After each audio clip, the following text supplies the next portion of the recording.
Alright.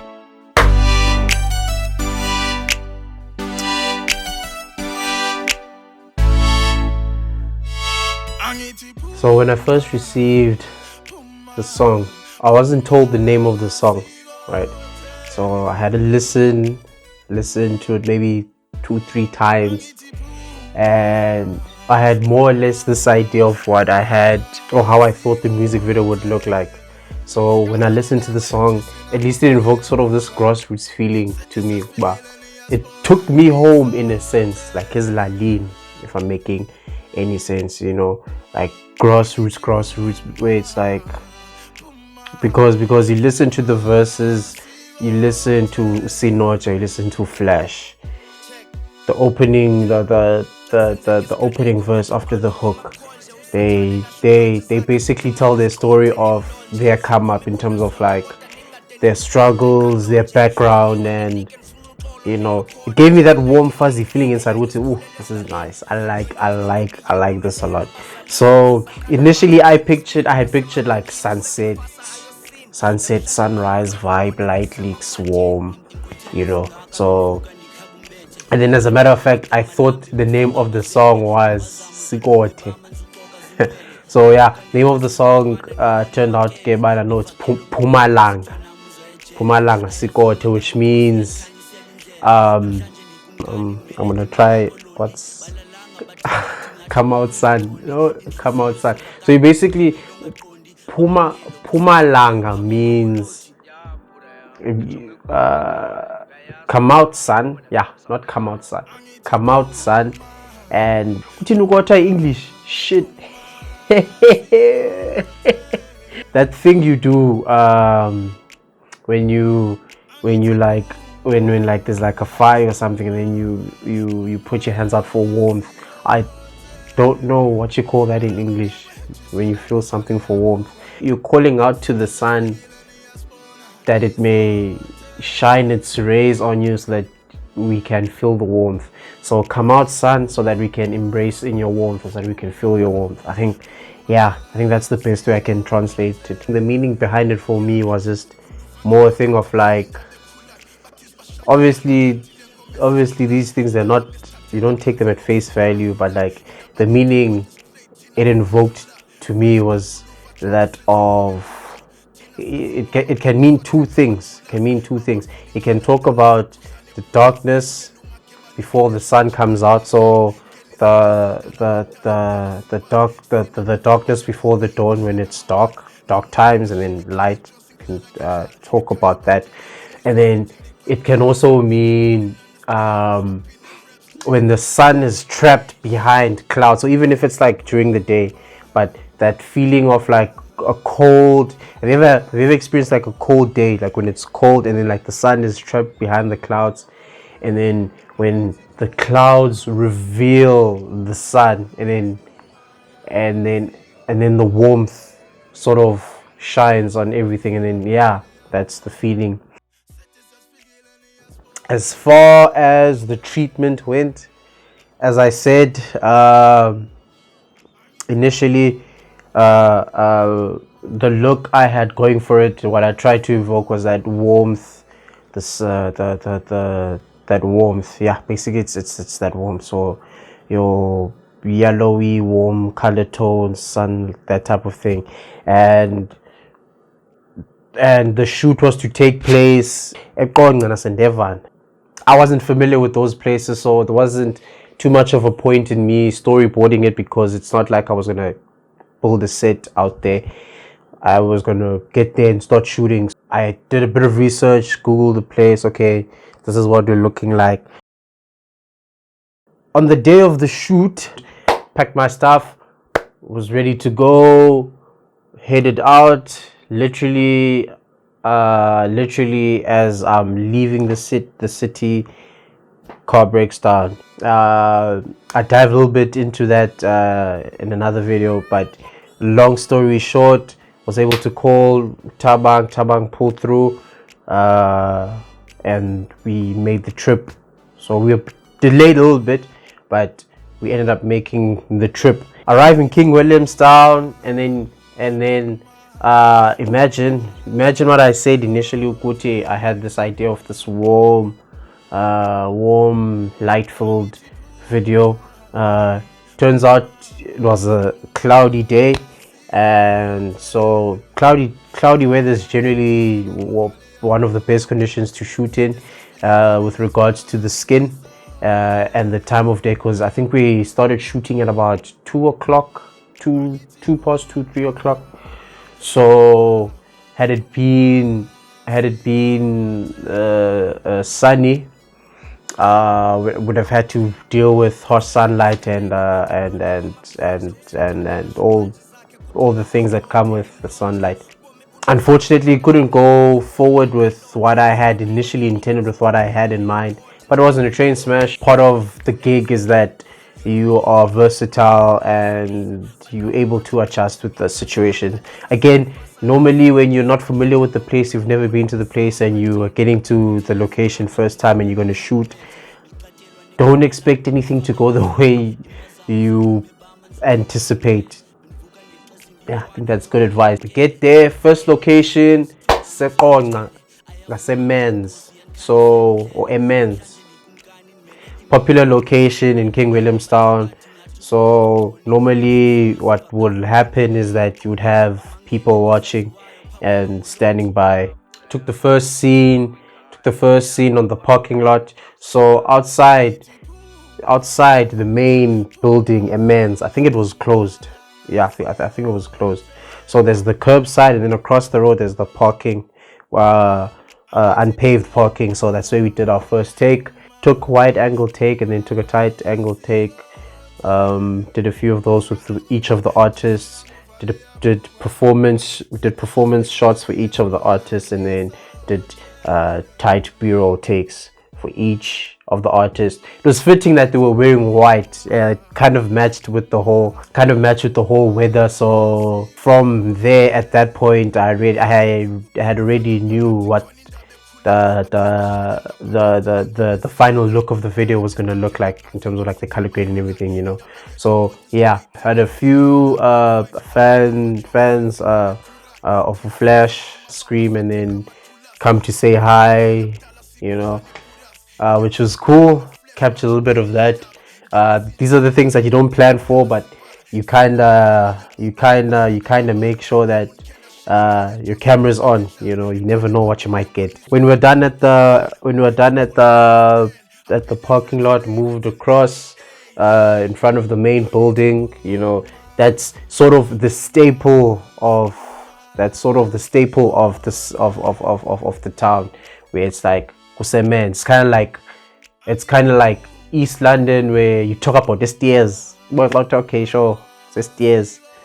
Yeah, at least that's how I understand it. So it's the staple. So I had to make sure I get it in there. So with that one, lots of low angle shots, just to make sure, just to make sure I got the not the billboard, but I got the signage in the shot, and then yeah, just to give that idea silaba. We're done with that, and then we headed to the second part of the shoot, Endevana, our second location, which I think is where the video sort of came together, in terms of like, okay, this is what we're doing, this is what is actually happening, you know. Take note, as I'm shooting this, I'm not familiar with the location, so as I shoot, the video is coming together in my mind. So with each new occurring thing, with each new scenario, the thing comes together, you know. Again, very important not to sort of get carried away, you know, because it's very important to sort of like plan your shots out, so know how many shots you're going to take based on like the song itself, even if you're not familiar with the location, so that you don't get too carried away. You know, the atmosphere, everything, it just made sense. Now we're moving from an urban area to the rural area, and it's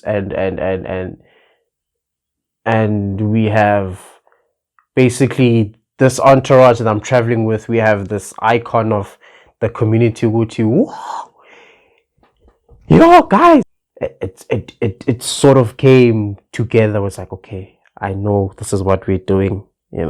We shot Gengoku in front of I forget the name of the location.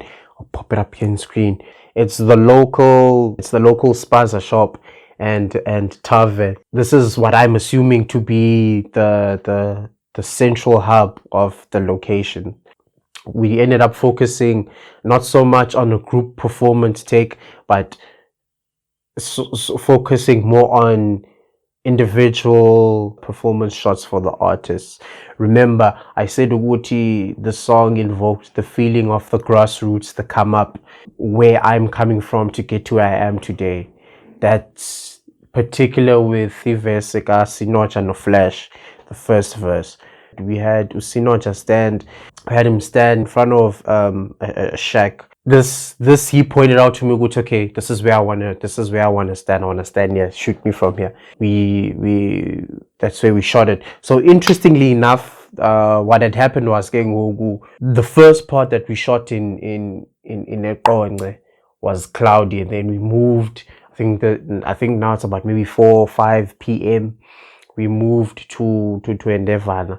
Now the sun comes out. So now the sun comes out, and then which was sort of tricky to get a balance of, because now we have this. We had initially shot with this cloudy weather, soft dispersed skin, a light on the skin. Now there's this harsh sunlight. So whipped out the diffuser, and then at the very least for the performance shots, for the tight B-roll shots and the performance shots, I was able to basically diffuse the face. So this was the case for both Cnoja and Flash's takes. Very tool came in very handy at that point. After that, we shot the performance, the group performance shots. So we had the community, everybody that was there. We just had them gather around just to form like a mosh pit, and then we just had fun with it. There wasn't too much instruction in terms of like what to do. It's like, guys, you know where your verses come in, have fun. And we did it like that. Now, a thing that I enjoy doing when I can, I don't always get the opportunity to do this, is add a little bit of my own sound design into the video itself. That being whether you cut the song in order to tell the narrative, you cut the song in half, you cut it at a certain point, or you add some of your own sound designing into it just to sort of tell the story that you're trying to tell, make it come together. I enjoy doing that. I don't always get the chance to do it, but when I can, I hop at it. When it came to Iveska Mageba, it had such an impact to the people that were there, sort of watching us behind the scenes, to such an extent where you'd have the whole song playing right through, and then you'd have Cnoja perform his verse, you'd have Flash perform his verse. When it's time, when he hops onto the verse, it is explosive. It's amazing. The audience couldn't help themselves. They started flating. I don't know what flating is in English. It's whistling, but it's not whistling. It's it's the graduated form of whistling. I wanted to sort of capture that feeling. So you might notice in the music video, when his verse starts, you'll hear a little bit of the audience whistling.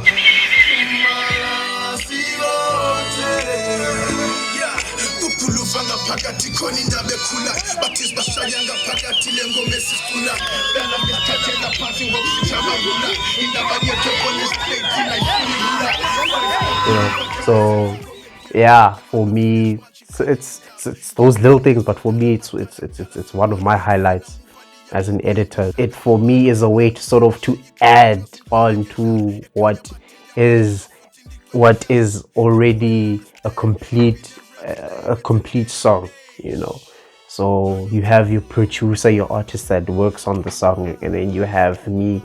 I get to sort of add on to the song. So even if you're listening to the music video, maybe some people might appreciate hey, the music video version of the song has this that the original version of the song might not have. So yeah, to round up the shooting, we finished the day of shooting with Mageba's performance shot. So now again it's cloudy weather, in fact almost approaching rain, but again we were doing like the last take. So the idea we had was to have basically him lead the mosh pit of the community just to walk down the road. And yeah, again, it's one of those things that brings it together. You have all these kids, you have all these kids, you have your tamkulus, your 8-year-olds, all ages. They're there to support. They're like, yo, hey, those are my people.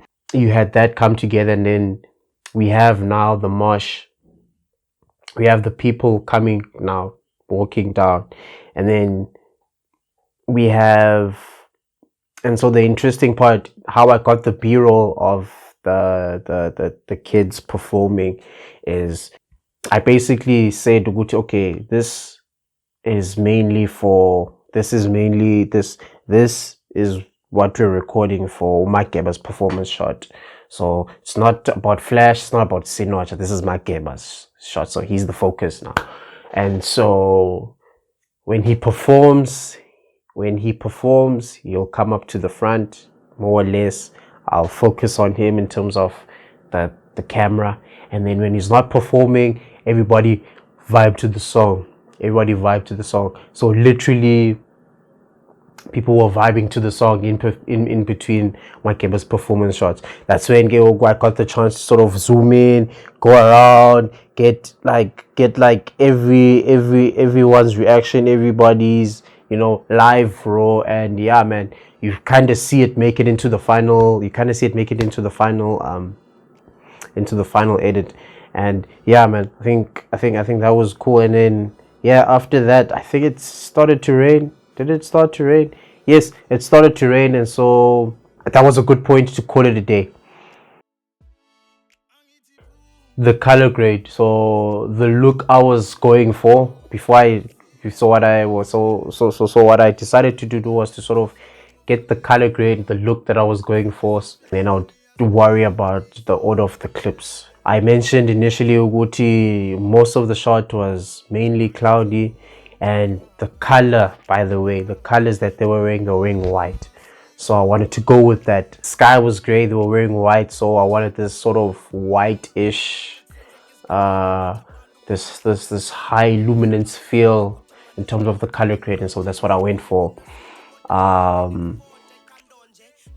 So I would call it, if I was to give it a name, a red and white theme. Why red? In terms of like color grading, is where you found most of your midtones, your skin tones. So red helped with making the warm tones of the skin pop out, and then white was what they were wearing. So I wanted to go for that red and white. The second part of what inspired the red and white was the signage. The signage, signage as a man's is actually black and yellow. But this signage, yes, Endeavor, and particularly the signage, yes, Tavern, it's black and white. It's black, white, red. So the red and white, in fact, inspired the fonts and inspired the fonts and the styles of the titles and the colors. So red and white is sort of what I was going for, which is how you sort of get to that final color grade that I got. After the color grade was done, just the rest sort of falls into place in terms of like you just find the best parts, your favorite part, and just the rest just followed. Even with the promotional content, you see that strong red and white, that red and white theme. So that red and white theme is what I went with regards to the color grade. You see it in the promotional content as well. Even the sort of art I made of it was sort of incorporate the red, but at the same time, in the text you would see that you see silhouettes, right? Silhouettes of Mageba, Flash, or Cnoja, and then sort of the light coming out from the background and then going away. So that would sort of represent the sun coming out, illuminating them as the artist, and then that within the red and white. The red and white theme. What else can I say? It's been the behind the scenes. I had a lot of fun. Until the next music video, I'll see you guys soon. Ciao.